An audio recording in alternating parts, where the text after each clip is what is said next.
Hello friends, इस session में हम लोग डिस्कस करने जा रहे हैं electric field intensity due to finite rod. ठीक है, आई होप कि पिछले सारे वीडियो लेक्चर्स तुम लोगों ने देखे होंगे अच्छी तरीके से, तो उसी सीक्वेंस में हम आगे बढ़ेंगे और इस टॉपिक को आज डिस्कस करेंगे, है ना। हम लोगों ने इलेक्ट्रिक फील्ड इंटेंसिटी का एक ब्रीफ इंट्रोडक्शन जो है हम लोगों को मिला था। इससे पहले एक लेक्चर था, उसमें इलेक्ट्रिक फील्ड लाइंस की बात की थी। उससे पिछले वाले लेक्चर में, लेक्चर नंबर शायद 9 या 8 होगा वो, उसमें हम लोगों ने इलेक्ट्रिक फील्ड इंटेंसिटी की थोड़ी सी बात की थी, है ना। तो हमने वहाँ पे जो इलेक्ट्रिक फील्ड इंटेंसिटी पढ़ी थी, वो इंटेंसिटी जो थी वो पॉइंट चार्ज की वजह से थी, है ना। हमने क्या पढ़ा था कि electric field intensity due two point charge. अब यहाँ पर जो हम पढ़ने जा रहे हैं, यहाँ पर हम पॉइंट चार्ज की बात नहीं करेंगे।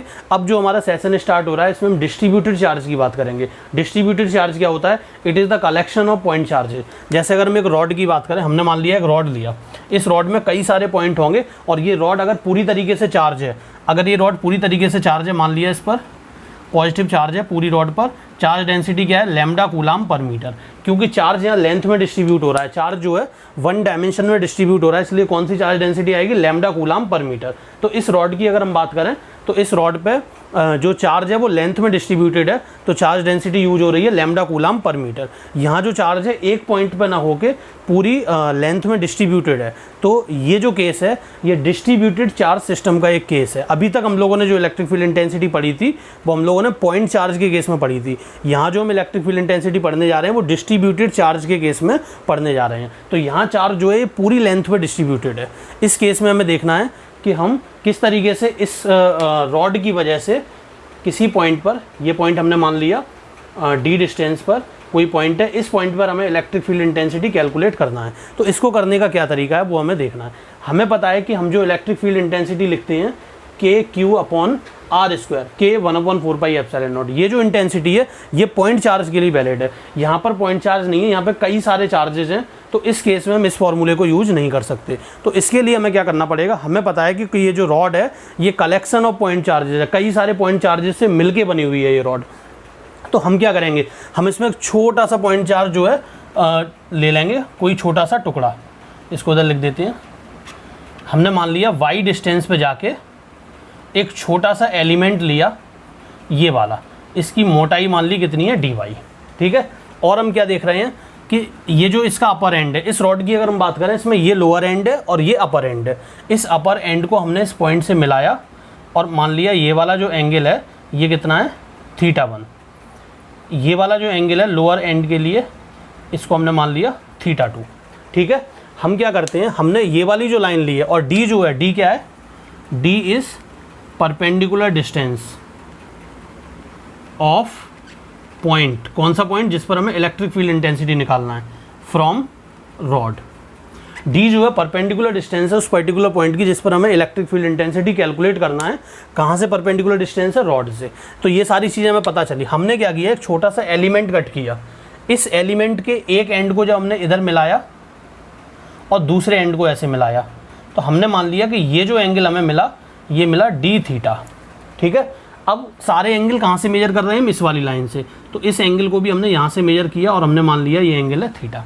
अब देखो हुआ क्या, हम इसको ऐसे ही बोल सकते हैं कि हमने एक छोटा सा एलिमेंट लिया और हमने देखा कि वो इस पॉइंट पे कितना एंगल सबटेंड कर रहा है, तो वो एंगल हमने माना dθ। अब ये एलिमेंट हमने किस पोजीशन पे लिया है, इसको डिफाइन करने का तरीका क्या है? इस एलिमेंट की इस लाइन से अगर हम एंगुलर पोजीशन देखेंगे तो थीटा है, और लीनियर पोजीशन देखेंगे तो वो कितनी है? बाई। हमने दोनों पोजीशन को यहाँ पे डिफाइन किया। अब जरा देखो, इस एलिमेंट की वजह से इस पॉइंट पर जो हमें इलेक्ट्रिक फील्ड मिलेगा वो इस डायरेक्शन में मिलेगा, उसको हमने नाम दिया डी। इस एलिमेंट की वजह से इस पॉइंट पर इलेक्ट्रिक फील्ड मिलाने वाली लाइन के अलोंग बाहर की तरफ ये हमें मिलेगा। इस डी की अगर हम बात करें, इस डी के दो कंपोनेंट होंगे, एक आ जाएगा डी कॉस थीटा और एक हो जाएगा डी साइन थीटा। ये हमने कंपोनेंट क्यों लिए? इसके पीछे भी ये कहानी है। देखो, ये कंपोनेंट हमने इस डी के इसलिए लिए क्योंकि ये जो डायरेक्शन है ये एक अननोन डायरेक्शन है। हम क्या करेंगे?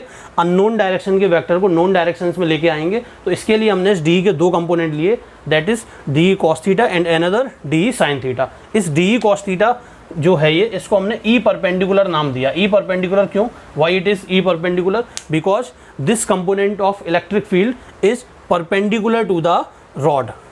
ये जो डी कॉस थीटा है, ये रॉड जिस लाइन में रखी हुई है उस लाइन के परपेंडिकुलर डायरेक्शन में काम कर रहा है। अब हम बात करते हैं डी साइन थीटा की, तो इसको हमने बोल दिया ई पैरेलल। ई पैरेलल क्यों बोला, why it is E parallel, because this E parallel और this component of d sine theta is in parallel direction of rod. तो हमने ये नॉर्मल हमने डी कॉस थीटा और डी साइन थीटा नाम दे दिए। आप चाहो तो अगर एंगल, अगर यहाँ एलिमेंट लोगे और इस एंगल को थीटा मानोगे तो ये हो सकता है कि डी कॉस इधर आ जाए, डी साइन ऊपर आ जाए, है ना। तो ये अजम्पशन है, ये हमने थीटा अगर क्लॉकवाइज डायरेक्शन में लिया है। अब इसमें एक चीज़ और हमें ध्यान रखना है, थीटा हमने कैसे लिया है, क्लॉकवाइज। ये कोई ज़रूरी नहीं है, लेकिन हमने यहाँ पर थीटा क्लॉकवाइज लिया है तो इसलिए हम इसको नोट कर रहे हैं। कहाँ से लिया है ये भी हमें ध्यान रखना है, from d vector to line joining upper end, इस तरीके से हमने ये लिया है, ठीक है। अब हम ई परपेंडिकुलर की बात करें, देखो जरा होगा क्या, जैसे इस एलिमेंट की वजह से डी इधर आया, डी का कॉस कंपोनेंट इधर गया, साइन कंपोनेंट इधर आया, ऐसे ही यहाँ भी एक एलिमेंट होगा, उस एलिमेंट की वजह से डी इधर जाएगा, कॉस कंपोनेंट इधर आएगा, साइन कंपोनेंट इधर आएगा। जैसे हमने ये वाला एलिमेंट लिया है, बिल्कुल ठीक इसी के करस्पॉन्डिंग एक एलिमेंट यहाँ होगा, जिसकी वजह से डी इधर आएगा, उस डी का कॉस इधर आएगा, साइन इधर आएगा, मतलब साइन इधर आएगा और कॉस इधर आएगा। तो अगर हम देखें ध्यान से, सारे कॉस कंपोनेंट क्या होते जा रहे हैं, ऐड होते जा रहे हैं। इस एलिमेंट के करस्पॉन्डिंग यहाँ एक एलिमेंट होगा जिसका डी हमें इधर मिलेगा, उस डी का कॉस कंपोनेंट इधर आएगा, साइन कंपोनेंट ऊपर जाएगा। तो अगर हम ध्यान से देखें तो सारे कॉस कंपोनेंट हमें इस डायरेक्शन में मिलेंगे, जो क्या होते जाएंगे, ऐड अप होते जाएंगे। और सारे साइन कंपोनेंट, इसका साइन कंपोनेंट अगर नीचे है तो इस एलिमेंट का साइन कंपोनेंट ऊपर होगा, इस पर्टिकुलर पोर्शन का साइन कंपोनेंट अगर डाउनवर्ड है तो इस पर्टिकुलर पोजीशन का साइन कंपोनेंट ऊपर होगा। तो all the sign component will cancel each other, ठीक है। लेकिन जो कॉस कंपोनेंट है वो ऐड होते जाएंगे। तो हम क्या कर रहे हैं यहाँ पे, देखो सबसे ध्यान देने वाली बात जो है वो ये है कि अगर हमें नेट इलेक्ट्रिक फील्ड चाहिए, हम देखेंगे कि जब हम सारे डी साइन थीटा को ऐड करेंगे तो इस डायरेक्शन का डी साइन थीटा इससे कैंसिल आउट होगा, तो ये सारे डी साइन थीटा जो है कैंसिल आउट हो जाएंगे। लेकिन d cos theta, all the d cos theta components are in same direction, तो इनको हम क्या करेंगे, ऐड करेंगे। अब देखो इंटीग्रेशन का क्या यूज है यहाँ पे, इंटीग्रेशन का यूज ये है, इंटीग्रेशन उन वेक्टर्स को ऐड करने में हमारे लिए हेल्पफुल है जो एक ही डायरेक्शन में काम कर रहे हैं, क्योंकि इंटीग्रेशन जनरली एल्जेब्रिक सम एक तरीके से कर रहा है, क्योंकि यहाँ पे एक ही डायरेक्शन में सारे इलेक्ट्रिक फील्ड काम कर रहे हैं। क्योंकि इंटीग्रेशन जो है वो सीधे सीधे जोड़ता है, उसमें ऐसा नहीं है कि एक फोर्स एक डायरेक्शन में काम कर रहा है, दूसरा उससे 30 डिग्री पे काम कर रहा है, तो इंटीग्रेशन उन्हें नहीं जोड़ेगा। हमें क्या करना होगा, उनको एक डायरेक्शन में लेके आना होगा। तो ये सारे डी कॉस थीटा एक डायरेक्शन में काम कर रहे हैं। अब एक चीज़ यहाँ पे जो ध्यान देने वाली बात ये है, वो इसको थोड़ा सा देखते हैं। ये जो हमने बोला कि ये डी साइन थीटा इस डी साइन थीटा को क्या करेगा, कैंसिल आउट। लेकिन एक चीज़ जो हमें ध्यान रखना है वो ये है कि अगर ये वाली लेंथ और ये वाली लेंथ बराबर है, अगर ये वाली लेंथ और ये वाली लेंथ बराबर है, तभी ये डी साइन थीटा कैंसिल होंगे। हमने यहाँ पे कोई फिक्स नहीं किया है कि ये वाला पोर्शन और ये वाला पोर्शन बराबर है। हो सकता है यहाँ पर इतने पोर्शन के डी साइन थीटा कंपोनेंट इस पोर्शन के डी साइन थीटा को कैंसिल आउट कर दें, लेकिन जो एक्स्ट्रा ये वाला पोर्शन है ये बच जाए और इसकी वजह से कुछ डी साइन थीटा हमें डाउनवर्ड डायरेक्शन में मिल जाए। ये बात बिल्कुल ध्यान रखना है। ऐसा जो हम बोल रहे हैं कि सारे डी साइन थीटा एक दूसरे को कैंसिल आउट करेंगे, वो केवल उस सिचुएशन में होगा जब θ1 और θ2 बराबर होंगे, है ना। हमने ये जो एंगल लिए हैं θ1 और θ2, θ1 कौन सा एंगल है, इस लाइन से अपर एंड को मिलाने वाली लाइन का एंगल θ1, लोअर एंड को मिलाने वाली लाइन का एंगल θ2। अगर ये साइड, ये वाली लेंथ और ये वाली लेंथ बराबर होगी, अगर ये वाली लेंथ और ये लेंथ बराबर होगी, तभी θ1 और θ2 बराबर होंगे और उस सिचुएशन में डी साइन थीटा एक दूसरे को कैंसिल आउट करेंगे। लेकिन यहाँ पर जब हम जनरल केस की बात कर रहे हैं, हम इसे जनरलाइज फॉर्मूले में कन्वर्ट करना चाहते हैं, तो हम यहाँ पर देखेंगे कि डी साइन थीटा, अगर θ1 θ2 अलग है तो डी साइन थीटा कैंसिल नहीं होगा। अब हम उस डी साइन थीटा की वैल्यू भी आगे चल के कैलकुलेट करेंगे। तो फर्स्ट ऑफ ऑल हम क्या कर रहे हैं, ई परपेंडिकुलर को कैलकुलेट करते हैं। तो हमने ई परपेंडिकुलर देखा, क्या निकल के आएगा, integration D cos theta, integration D cos theta. अब हम बात करते हैं कि डी क्या होगा। तो देखो जरा, डी की वैल्यू हम लिख सकते हैं यहाँ पर के डी क्यू अपॉन, ये लेंथ कितनी हो जाएगी, इसको हम इधर बना देते हैं यहाँ पर, ये एंगल थीटा, ये वाई, ये डी, तो ये हो गया y square plus d square. ये वाली लेंथ हो गई under root y square plus d square. तो इसका स्क्वायर करोगे तो हो जाएगा के क्यू अपॉन आर स्क्वायर होता है ना, तो के डी क्यू अपॉन दिस। अब डी क्यू की बात करते हैं, lambda is the charge per unit length, तो डी वाई लेंथ पे चार्ज कितना होगा, डी क्यू, तो डी क्यू हो जाएगा लैम्डा इंटू डी वाई, ये हमें पता चला। अब एक चीज़ देखो, यहाँ से हम लिख सकते हैं tan theta equals to y upon d, तो y हो जाएगा हमारे पास d tan थीटा। y क्या हो जाएगा? d tan theta. अब हम इसमें y को जो है डिफरेंशिएट कर सकते हैं। इसका अगर हम डिफरेंशिएशन करें y equals to d tan theta का, तो ये हो जाएगा d y equals to d tan theta का होगा sec square theta d theta. मतलब d y upon d theta क्या हो जाएगा? D sec square theta. D theta को हमने इधर भेज दिया, तो डी वाई हो गया d sec square theta d theta. इसको अगर हम इसमें पुट करेंगे तो डी हमारा निकल के आएगा के डी क्यू कितना है? Lambda into d y. D y की वैल्यू कितनी होगी यहाँ से? D sec square theta d theta upon क्या लिख सकते हैं? डी स्क्वायर प्लस 22 की वैल्यू यहाँ से हम रखेंगे डी टेन थीटा, तो ये हो जाएगा D square ten square theta. तो इसको हम देखें यहाँ से, एक डी कॉमन लेके कट जाएगा तो यहाँ बचेगा के लैम्डा बाई डी। अब ये 1 प्लस टेन स्क्वायर थीटा, जब डी स्क्वायर कॉमन लोगे तो ये चीज़ बनेगी 1 plus tan square theta and this is sec square theta. तो उस सेक स्क्वायर थीटा से ये सेक स्क्वायर थीटा कट जाएगा, तो यहाँ बचेगा केवल डी थीटा। देखो ध्यान से, जब हमने डी स्क्वायर कॉमन लिया तो अंदर बचा 1 plus tan square theta. This 1 plus tan square theta है सेक स्क्वायर थीटा। उस सेक स्क्वायर थीटा से ये सेक स्क्वायर थीटा कट गया, तो बचा गया के लैम्डा, एक डी से डी गया डी थीटा। ये हमें डी देखने को मिला। तो ई परपेंडिकुलर यहाँ से क्या होगा? ई परपेंडिकुलर हो जाएगा के lambda upon D cos theta d theta. अब हम देखते हैं कि थीटा की जो लिमिट है वो हम किस तरीके से पुट करेंगे।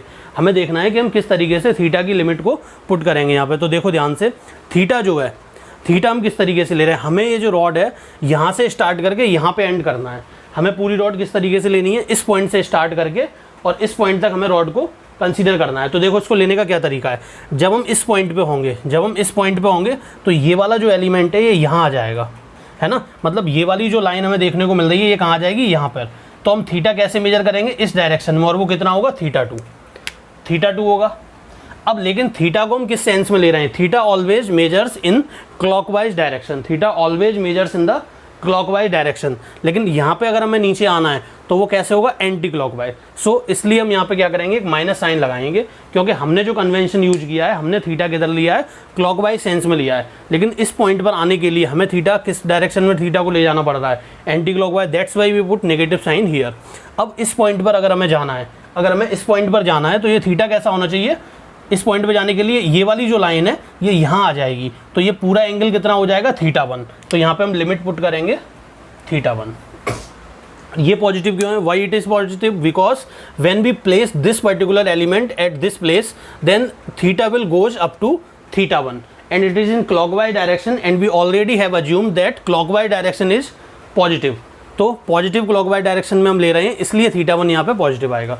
जब इस इंटीग्रेशन को हम सॉल्व करेंगे तो ई परपेंडिकुलर की वैल्यू निकल के आएगी यहाँ से के lambda by d cos theta का इंटीग्रेशन साइन थीटा, लिमिट रखेंगे तो sine theta 1 minus sine minus theta 2। इस इंटीग्रेशन को सॉल्व करोगे तो ये बन जाएगा sine theta 1 sine minus theta, minus अंदर आ जाएगा, बाहर आ जाएगा, प्लस साइन थीटा 2। ये फॉर्मूला हमें याद रखना है, ठीक है। इस फॉर्मूले को हमें यहाँ पर याद रखना। तो अब इसको थोड़ा सा हम रफ कर दे रहे हैं, फिर हम आते हैं ई पैरेलल वाले कंपोनेंट पे, ठीक है ना। फिर हम ई पैरेलल वाले कंपोनेंट पे आते हैं। तो इसको हमने यहाँ से रफ कर दिया।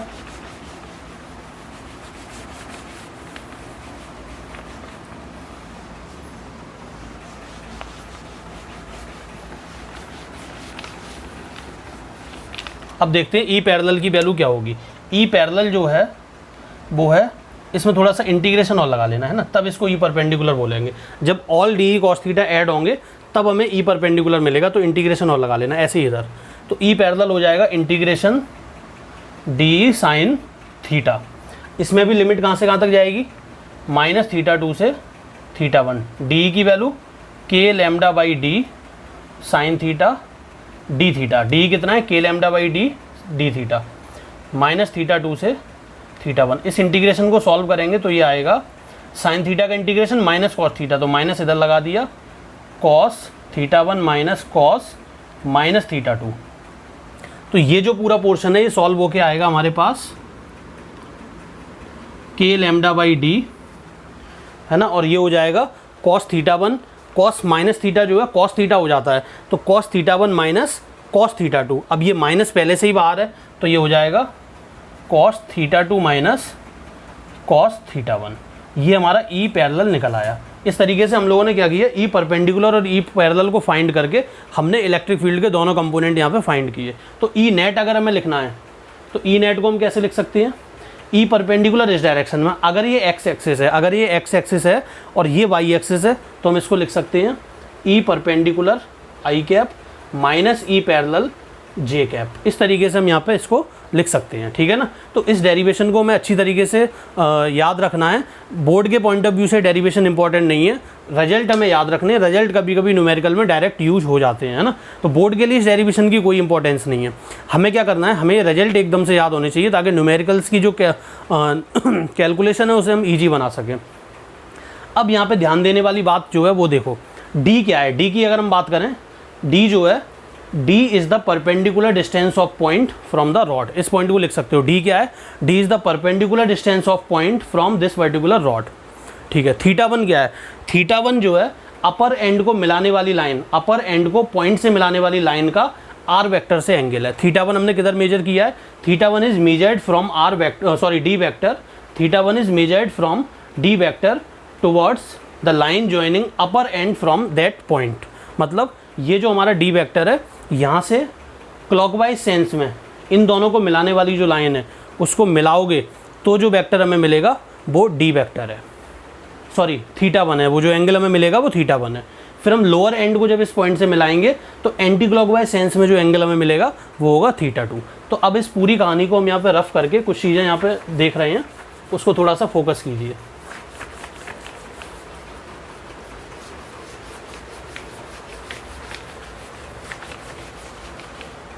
देखते हैं इसको ध्यान से।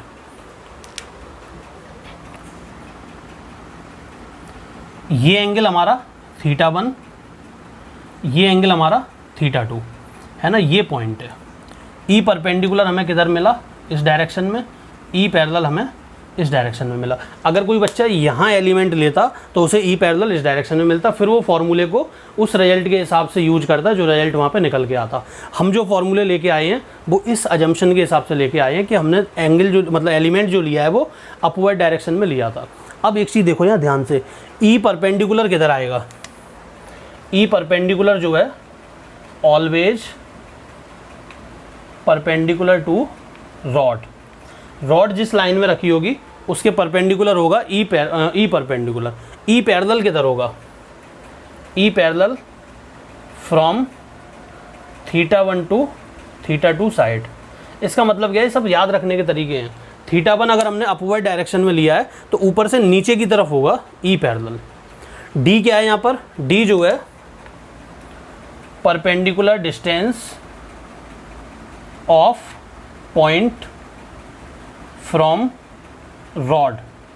थीटा 1 कैसे लिया है हमने, theta 1 d vector to line joining upper end in clockwise, clockwise लेना है। थीटा 2 हमने कैसे लिया है, थीटा 2 लिया है d vector to line joining lower end in anti clockwise. ये सारे पॉइंट्स नोट कर लेना है ना। थीटा 1 हमने लिया है क्लॉकवाइज सेंस में, थीटा 2 लिया है एंटी क्लॉकवाइज सेंस में। अगर बाई चांस किसी क्वेश्चन में थीटा 1 हमें एंटी क्लॉकवाइज सेंस में मिलता है तो हम उस थीटा 1 को माइनस साइन के साथ लिखेंगे, उसको हम लिखेंगे माइनस थीटा 1। इसी तरीके से थीटा 2 हमें अगर क्लॉकवाइज सेंस में मिलता है तो उस थीटा 2 को हम माइनस साइन के साथ लिखेंगे और उसको लिखेंगे माइनस थीटा 2। थीटा 1 पॉजिटिव कब होगा, थीटा 1 पॉजिटिव तभी होगा जब वो क्लॉकवाइज सेंस में होगा। थीटा 2 पॉजिटिव कब होगा, थीटा 2 पॉजिटिव तभी होगा जब वो एंटी क्लॉकवाइज सेंस में होगा। देखो एंटी क्लॉकवाइज है, ठीक है। इस तरीके से हमें लेना। अब हम इस पे बेस्ड कुछ क्वेश्चंस देखते हैं ताकि ये जो फॉर्मूले इनकी एप्लीकेशन हमें समझ में आ जाए।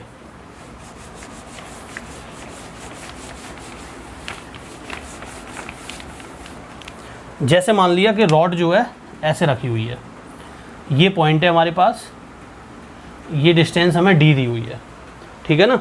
अब हम इसमें आगे बात करें,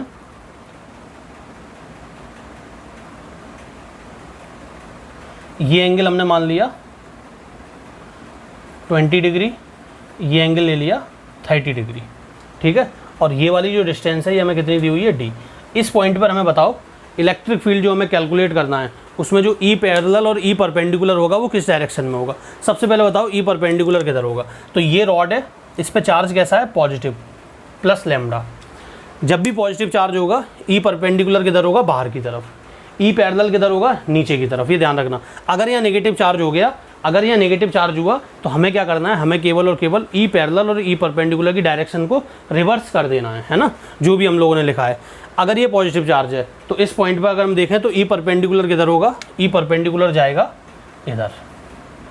अब हमें बताना है कि ई पैरेलल किधर होगा। ई पैरेलल हमारे ऊपर हम किसी भी तरीके से ले सकते हैं। अगर हम इसको θ1 मान रहे हैं, हमने माना कि θ1 क्या है 20 डिग्री, θ2 हमने लिया 30 डिग्री, कुछ भी ले सकते हो जो तुम्हारी इच्छा हो। तुम इसको θ1 इसको θ2 मान सकते हो। अब जब हमने θ1 और θ2 को फिक्स किया तो ई पैरेलल जो है θ1 से θ2 वाली साइड में होगा, मतलब ई पैरेलल आएगा इधर, ये हमारा ई पैरेलल होगा। ठीक है, अब जरा एक चीज़ देखो, ये जो है ये लाइन है, कौन सी लाइन है, डी वाली। अपर एंड हमने ये वाला माना। अगर हम इसको θ1 मान रहे हैं तो ये हमारे अपर एंड की तरह ट्रीट करेगा। तो अगर हम इससे इस डायरेक्शन में ऐसे जा रहे हैं, ये कौन सा रोटेशन है, क्लॉकवाइज है एंटी क्लॉकवाइज, ये क्लॉकवाइज है। तो θ1 कैसे मेजर हो रहा है, क्लॉकवाइज, तो θ1 पॉजिटिव होगा। θ2 देखो कैसे मेजर हो रहा है, इसी लाइन से अगर हम इस वाले एंड की तरफ जाएं तो ये कैसे मेजर हो रहा है, एंटी क्लॉकवाइज, तो θ2 भी क्या होगा, पॉजिटिव। अब इन्हें हम फॉर्मूलों में रख देंगे तो हमें ई पैरेलल और ई परपेंडिकुलर की वैल्यू जो है वो मिल जाएगी। अब इसके बाद हम एक और क्वेश्चन देखते हैं यहाँ पर।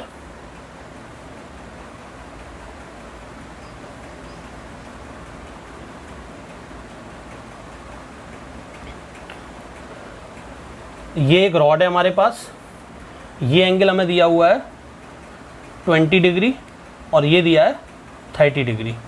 ये जो लेंथ है ये हमें दी हुई है डी। इस पॉइंट पर हमें इलेक्ट्रिक फील्ड निकालना है। तो पहले तो ये बताओ ई परपेंडिकुलर और ई पैरेलल जो है वो किधर होगा, θ1 θ2 की वैल्यू कितनी होगी। वीडियो को पॉज करके जरा इस चीज़ को देखो एक बार कि ई परपेंडिकुलर और ई पैरेलल की डायरेक्शन क्या होगी, θ1 θ2 की वैल्यू क्या होगी। तो देखते हैं इसको जरा हम। देखो सबसे पहले θ1 कितना होगा, अपर एंड हमने इसको माना, इस एंड को यहाँ पे ऐसे मिलाया, डी क्या होगा, इस रॉड को ऐसे नीचे तक बढ़ा लो, तो ये जो परपेंडिकुलर लाइन है इसको हम बोलेंगे डी, है ना। तो इस लाइन के साथ अपर एंड का जो एंगल होगा, इस लाइन के साथ अपर एंड का जो एंगल होगा वो होगा θ1। तो ये कितना हो गया, 50 डिग्री। पॉजिटिव होगा क्योंकि क्लॉकवाइज सेंस में है, θ1 जो है क्लॉकवाइज सेंस में, इसलिए हमने क्या किया यहाँ पर पॉजिटिव साइन लगा दिया। तो ये हमारा हो गया प्लस 50 डिग्री। अब हम बात करते हैं θ2 की। θ2 क्या होगा, θ2 देखो लोअर एंड ये वाला है, ये हो गया लोअर एंड और ये हो गया हमारा डी वेक्टर। डी वेक्टर से लोअर एंड को मिलाने वाली लाइन कितना एंगल बना रही है, 20 डिग्री।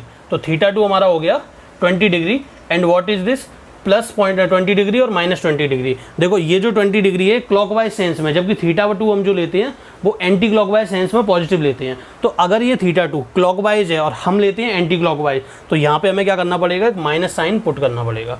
अब हम बात करते हैं ई पैरेलल और ई परपेंडिकुलर की। तो ई परपेंडिकुलर किधर आएगा, ई परपेंडिकुलर तो इस डायरेक्शन में आ जाएगा और ई पैरेलल किधर आएगा, ई पैरेलल आएगा हमारा इस डायरेक्शन में। ये कैसे समझ में आया कि ई पैरेलल इस डायरेक्शन में आएगा, देखो ध्यान से। अगर पूरी रॉड ऊपर वाले पोर्शन में लाई कर रही है तो डी हमारा इधर आएगा, इस डी का एक कंपोनेंट इधर जाएगा और दूसरा कंपोनेंट नीचे ही आएगा। अगर पूरी रॉड ऊपर वाले पोर्शन में लाई करेगी तो ई पैरेलल नीचे ही आएगा, ऊपर कोई कंपोनेंट नहीं आ सकता, क्योंकि इस पोर्शन का जो डी ही होगा, है ना, वो इस डायरेक्शन में जाएगा नीचे ऐसे, तो उसका एक कंपोनेंट इधर आएगा और दूसरा नीचे ही आएगा। तो ई पैरेलल ये हो गया। ठीक है, अब इसमें हम ई पैरेलल और ई परपेंडिकुलर के फॉर्मूलों में θ1 और θ2 की वैल्यू रख के हम इन दोनों को कैलकुलेट कर सकते हैं। फिर अगर हमें ई नेट निकालना है तो हम लिखेंगे ई परपेंडिकुलर आई कैप माइनस जे कैप ई पैरेलल। ठीक है, तो इस तरीके से हम इस टाइप के क्वेश्चंस को डील करेंगे, है ना। तो ये हमारा पोर्शन कंप्लीट हुआ, electric field intensity due to finite rod. अब हम यहाँ पे बात करने जा रहे हैं electric field intensity due to semi infinite wire. Semi infinite wire का मतलब क्या होता है और इनफाइनाइट वायर का मतलब क्या होता है।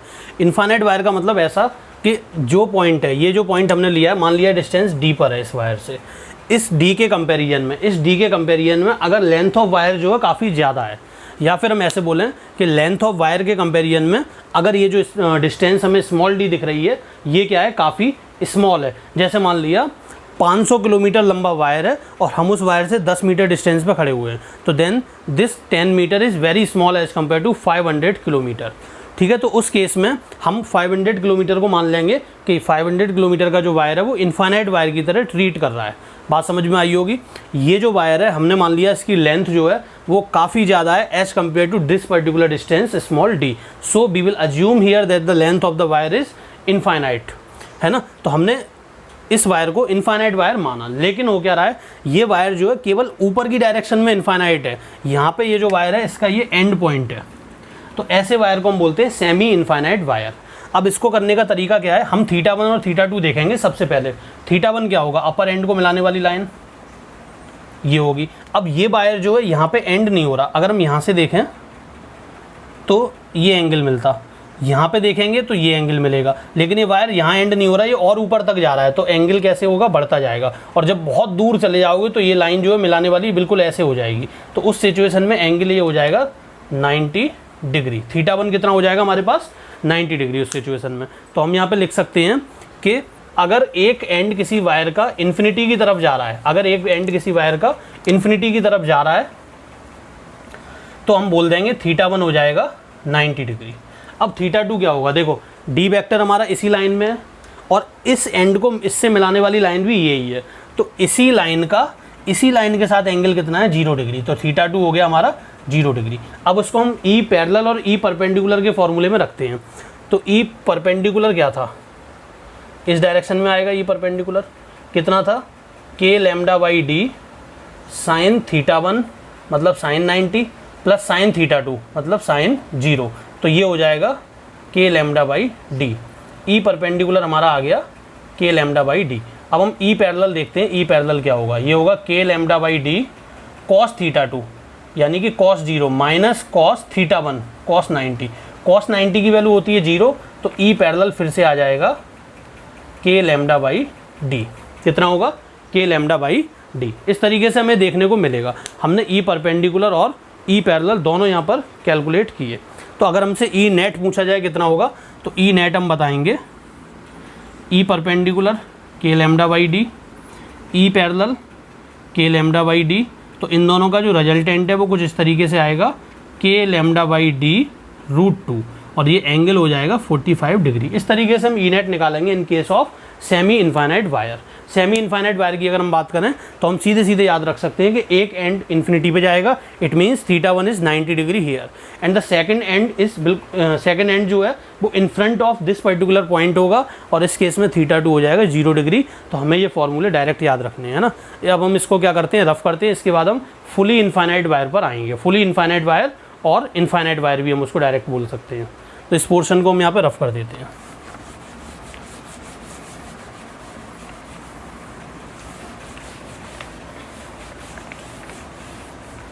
तो देखो फुली इनफाइनाइट वायर क्या होता है, जिसके दोनों एंड इन्फिनिटी की तरफ जा रहे हैं और ये जो पॉइंट है ये मान लिया d डिस्टेंस पर है। इस केस में हम θ1 क्या लिखेंगे, 90 डिग्री, θ2 क्या लिखेंगे, 90 डिग्री, क्योंकि देखो ये वाला एंड इन्फिनिटी पे है तो उसको इससे जोड़ोगे तो एंगल कितना बनेगा, 90 डिग्री। और ये वाला एंड भी इन्फिनिटी पे जा रहा है तो इस लाइन को इससे जोड़ोगे तो ये वाला एंगल भी 90 डिग्री। तो θ1 और θ2 दोनों यहाँ पे क्या हो जाएंगे, 90 डिग्री। तो ई परपेंडिकुलर अगर हम निकालें तो ये होगा k λ/d sign 90 plus sign 90, तो ये हो जाएगा 2, तो ये हो गया 2k λ/d। ई पैरेलल क्या होगा, ई पैरेलल हो जाएगा 0, क्योंकि हम जब k λ/d cos θ2 minus cos θ1 करेंगे तो cos 90 minus cos 90 and it is 0 here, so E parallel is 0। तो हमें ई नेट क्या मिलेगा, ई नेट हमें इसी डायरेक्शन में मिलेगा। कितनी वैल्यू होगी इसकी, 2k λ/d and this is the most important result to remember. Board के पॉइंट ऑफ व्यू से भी इंपॉर्टेंट है और वैसे भी इंपॉर्टेंट है। बोर्ड में ये हमारा ये जो रिजल्ट है या ये वाला जो एक्सप्रेशन है ये हमारे सिलेबस में है for fully infinite wire, electric field intensity for fully infinite wire. लेकिन वहाँ पे हम इसको जब यूज करेंगे, मतलब इस डेरिवेशन को हम करेंगे तो इस तरीके से हम नहीं करेंगे, वहाँ पे हम गॉस लॉ का या गॉस थ्योरम का यूज करेंगे, तब इस रिलेशन को डेराइव करेंगे। लेकिन ये जो प्रोसेस है ये हमें न्यूमेरिकल पॉइंट ऑफ व्यू से या और कॉम्पिटिटिव पॉइंट ऑफ व्यू से काफ़ी इंपॉर्टेंट है ना। तो ये रिजल्ट तो हमें बोर्ड के लिए और कॉम्पिटिशन दोनों के लिए याद रखना है, लेकिन जो ये डेरिवेशन है ये भी हमारे लिए इंपॉर्टेंट है क्योंकि इसमें हम फाइनाइट वायर वाले फॉर्मूले का यूज करके यहाँ तक पहुँचे हुए हैं। ठीक है, तो जब हम लोग गॉस लॉ पढ़ेंगे तब इस डेरिवेशन को एक बार गॉस थ्योरम की हेल्प से भी वहाँ पे करेंगे। ठीक है ना, तो आज के वीडियो में हम इतना ही रखते हैं, है ना। तो हमने क्या किया, electric field due to finite wire, semi infinite wire and infinite wire, these 3 type of derivation we have covered in this lecture. अब हमें क्या करना है, तुम्हें क्या करना है, पहले वो सुनो। तुम्हें क्या करना है, ये आज जो भी हम लोगों ने पढ़ा है, जितना भी कंटेंट हम लोगों ने कवर किया है, इसको अच्छी तरीके से तैयार करके रखना है, ताकि अगले लेक्चर में जब हम इसके न्यूमेरिकल्स पे आएंगे तो वहाँ पे हमारे कंसेप्ट जो हैं एकदम से क्रिस्टल क्लियर होने चाहिए। ठीक है, तो आज की वीडियो को हम एंड करने से पहले फिर से एक बार बोलते हैं कि अगर इस चैनल को सब्सक्राइब नहीं किया तो सब्सक्राइब करो और अपने फ्रेंड्स के साथ इसको शेयर करो, ताकि हम लोग जब डिस्कशन करेंगे तो तुम्हारे पास भी एक ग्रुप होना चाहिए सेम कंटेंट को डिस्कस करने के लिए, है ना। तो इसकी हम जो बात कर रहे हैं, तो इसके जो न्यूमेरिकल्स हैं उनको हम अगले लेक्चर में देखेंगे, है ना। तो आज के लिए बस इतना ही और इस वीडियो को हम एंड करते हैं। Thank you for all of you.